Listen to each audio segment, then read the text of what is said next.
Did you know I'm utterly insane? Has the whole world gone crazy? Hey, you want to see crazy? I'll tell you. Have you gone mad? Most everyone's mad here. Hey everybody, and welcome back to Milkshakes Markets Madness. Now, in this show, we are pretty consistent when it comes to talking about milkshakes, specifically the dollar milkshake theory, which my friend here, Brent Johnson, came up with. There's tons of information on our YouTube channel that kind of breaks all that down. We have a Start Here section that has a handful of videos that will really take you down that rabbit hole. We also talk a lot about markets. It's intertwined with the dollar milkshake theory. It's a huge part of our lives. It's a main focus of the show. But one of the things that when we first started talking about doing this, and it was Brent's idea, and he was having so much fun doing his typical shenanigans on Twitter, and he thought, hey, why don't we do a show and kind of put some highlight on this? And honestly, we really thought at that point that the madness piece would be such a huge part of the whole show, the whole journey. And it's kind of been sidelined for one random reason or another.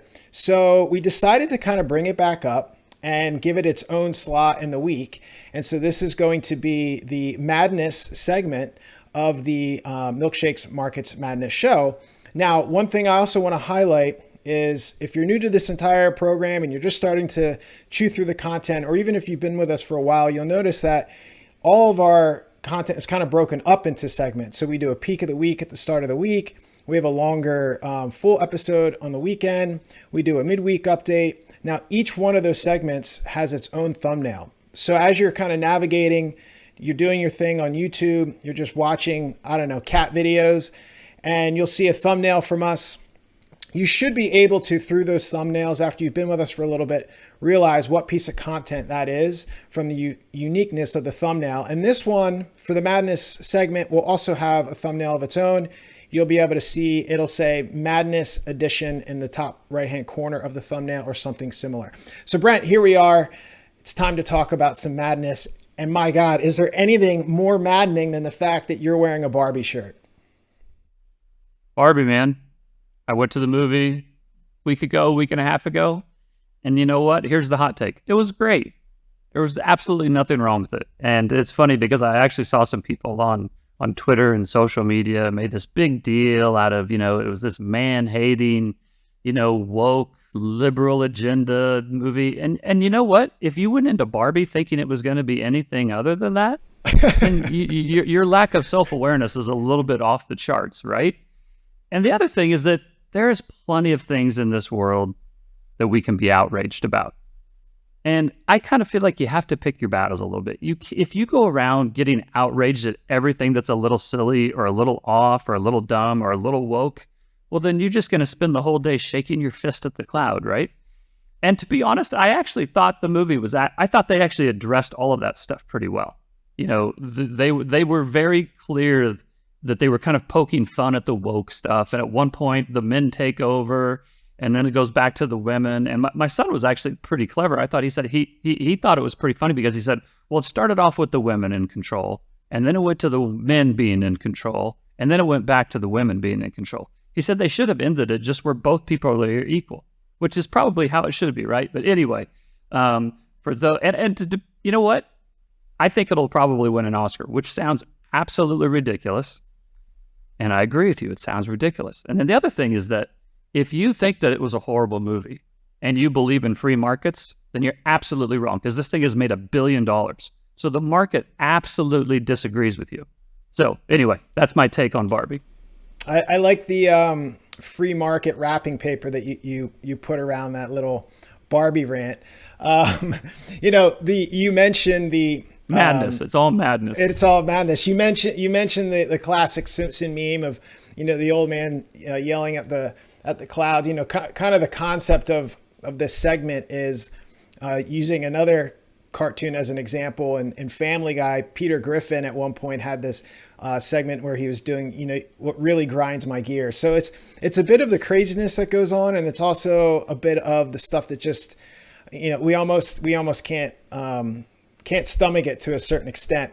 And the other irony too here is, as we're talking about movies and Hollywood is there's been this ongoing Hollywood strike.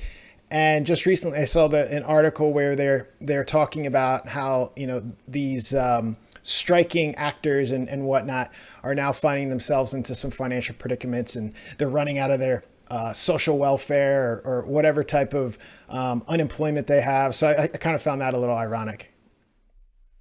Yeah, there's two parts of it, right? Like the people that work on the set and the production assistants and the caterers and the grips, and those people, they probably deserve to get a little bit more of the wealth, right? But and so for those, I kind of feel for them, and I love movies, right? And so I would love to see this resolved, because I want movies to keep coming out. It was for a couple of years there with COVID, movies were a little lean and not too many of them to be seen. So hopefully they'll get this figured out, but. When it's when the movie stars or the people that are making, a couple million, 5 million, 10 million bucks a year are complaining about how bad they have it, my attitude is a little bit like Ricky Gervais. Ricky Gervais is probably my favorite comedian. And when he hosts the Academy Awards, he goes out there and he absolutely destroys them, right? And he's like, you guys have no relation to the real world at all. So get up here, take your award, and get off the stage. So that's kind of my attitude when it comes to Hollywood. Yeah, his probably, what was it, his third in a row, and probably his last when he really went scorched earth, and thank your little God, and you have no business lecturing the public. Yeah. So that was pretty brilliant. Speaking of tone deafness, I kind of want to preface this next bit a little bit by the fact that I feel like if you or I were to host a birthday party, and we could invite 10 people from any era, anytime that we wanted, I don't think you or I would invite Logan Paul or Nate Diaz, nor do I think you and I would invite Donald Trump or Nancy Pelosi.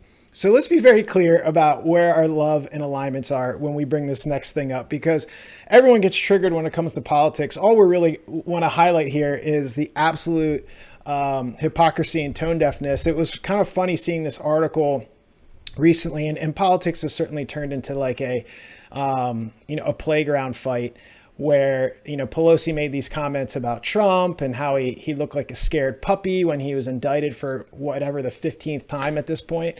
And he shot back calling her a witch, and that, she was on a road to hell.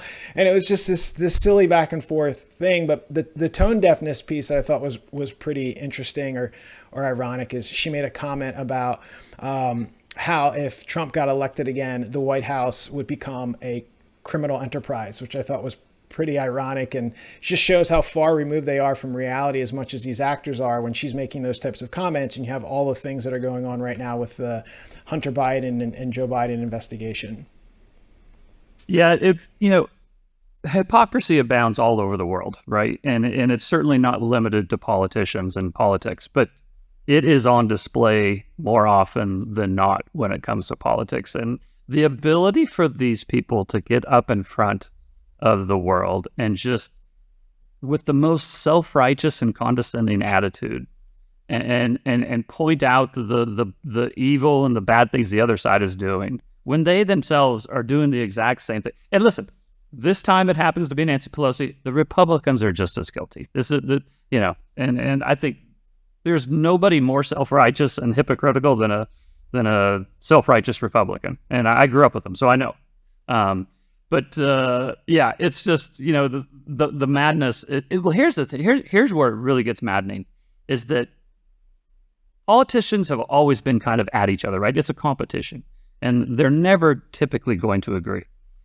But now we've got, and same, with the public, we got the Democrats and the Republicans, and there's disagreements, and it leads to some interesting, Thanksgiving dinners and all that kind of stuff. But now we've gotten to the point where each side actually literally believes that the other side are Nazis, right?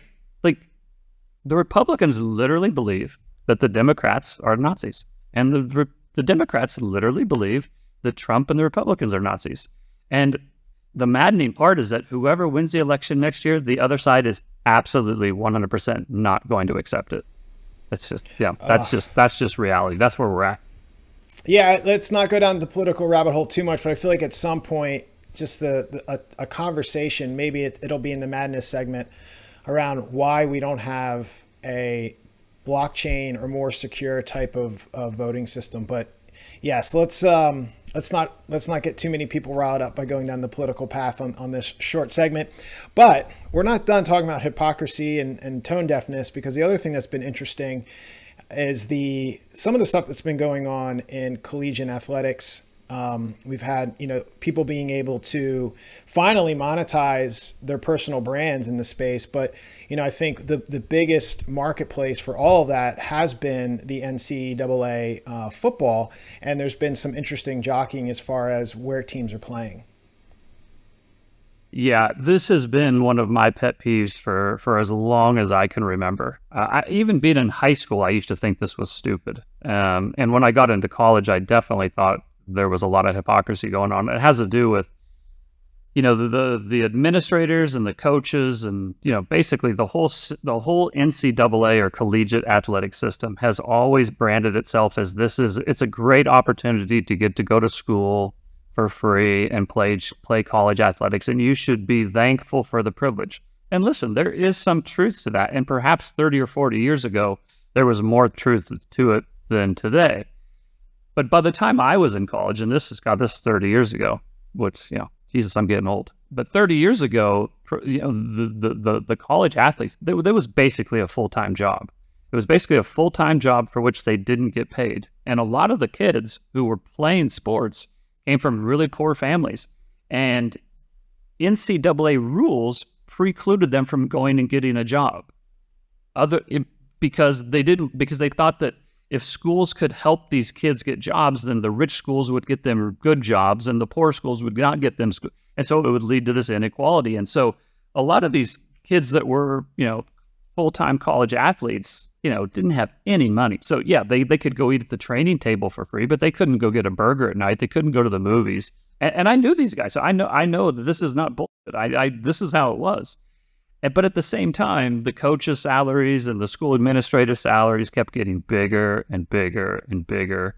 And they kept saying, no, but it's about the amateur athletic experience, right? Which is just insane. And then, over the last probably 2 or 3 years, well, it's probably started 10 years ago, but it's really picked up speed in the last 2 or 3 years, is all of these historic, mainly geographically related conferences started setting up, right? So you had the Big 8, which would then become the Big 12 in kind of the middle of the country. You had the Atlantic Coast Conference on the East Coast. You had the Pac-10, which was on the West Coast. You had the Southeastern Conference, which is in the Southeast. But now, in order to make more money and to secure media rights and to get the coaches get bigger salaries, they've started realigning all these conferences to where, now Notre Dame is in the Big East, and, Creighton, which is in Nebraska, is in the Big East. I mean, it's so ridiculous, right? And then you have Arizona State, and Arizona recently left the Pac-10, and so they went to the Big 12, and then I think it was Washington and Oregon joined the Big 12. Anyway, all of these things they're rearranging. They no longer make any sense geographically. And now we have a situation where Stanford and Cal, which is two of the 4 remaining Pac-10 members, are likely going to end up going to the Atlantic Coast Conference, which is, these are West Coast schools. So if they don't rename it to the All Coast Conference, it's just ridiculous. But that's where we're at. It's all about the money. So I don't want to hear anything about how, this is about amateur athletics. It's just because it's not. Well, look at the stadium sizes. There's college stadiums that are bigger than the pro stadium. So you can't sit there and say this is purely for, entertainment. And there's only the one of the most subsidized businesses, wink, wink, it's not a business, in the country is these university programs. You have, endless amounts of government funded student debt. And, that's a whole nother thing of madness where there's this back and forth about whether it should be forgiven. And regardless of whether that really transpires, longer term, it's the only form of debt you can't discharge from bankruptcy. So there's a lot of Yeah. Speaking of criminal activity, that's that's pretty criminal. Now, I didn't catch it. Do you recall what Deion Sanders had said about it? He seemed to kind of be at the forefront of some of this recently. And it's funny. I've always kind of liked Deion because he's brash and he's outspoken, but he always backed it up, right? And he always seemed to be like a pretty good person as well. And he cared for his kids and all that kind of stuff. And so he recently became the coach at Colorado. And when someone asked him about the realignment, what he thought of it, he said, listen, everybody's out there chasing that bag, basically the money bag, right? He said, coaches move around, administrators move around, and, kids move around now. So, it'd be a little bit hypocritical because they opened a couple years ago, they allowed students to start transferring schools without having to sit out a year. For a long time, you had to sit out a year if you transferred schools, and they kind of did away with that. And, with this, they now have a rule where you can get paid for your name, image, and likeness. And so kids have started to move around a little bit based on how much money they can make, in addition to, maybe going to a different, play for a different coach or whatever.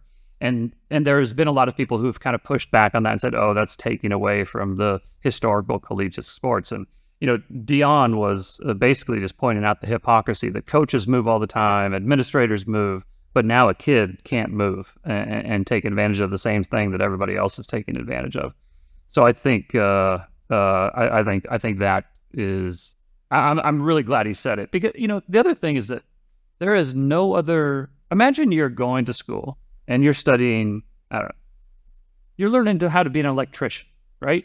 Which sounds crazy, but you're learning to be. You want to become an electrician, and then this electricity company comes along and says, hey, we don't really need you to do the last 2 years of school. We're going to pay you $3 million to come be an electrician for us in Denver. There's not a kid on earth who says, no, you know what? The college experience is really important. I'm going to finish my last 2 years, and then I'm going to go out and make $65,000 when I'm done. I mean, it's insane. But they expect these kids who are offered millions and millions of dollars, life-changing money, to stay in school. I mean, it's absolutely ridiculous. Maddening. Absolutely maddening. Well, look, everyone's chasing the bag. Everyone's chasing money. And at the end of the day, that's why the dollar milkshake theory is going to have its day. So I'll end on that kind of wrap up. Brent, I appreciate you joining us for this fresh segment. I appreciate everyone else. I know it is a little off color than what we're normally doing, but I think there's a time and a place to have some non-market commentary, because if all you do is live, eat, and breathe the markets, then there's a bit of you become a dull boy. Shoot yourself in the head. Yeah, that too. So look, let's have a little bit of fun here once a week. Even if it's not your thing, try to make it your thing, and maybe share some maddening things that are going on in the world that we could talk about with us via Twitter or in the comment section. If you want to learn more about Brent or I or the Dollar Milkshake Theory, you can do that at milkshakespod.com. Visit us on YouTube. Like I said, the channel is very organized and structured. Every unique segment and show has its own thumbnail. You'll be able to navigate the channel easily and find our videos whenever they pop up on YouTube. We are at Milkshakes Pod at YouTube. You can find Brent on Twitter at Santiago AU Fund. You can find me at John Kutsmita. And that'll do it. We will see everybody this weekend for our regular long, full episode of Milkshakes Markets Madness. Go see Barbie.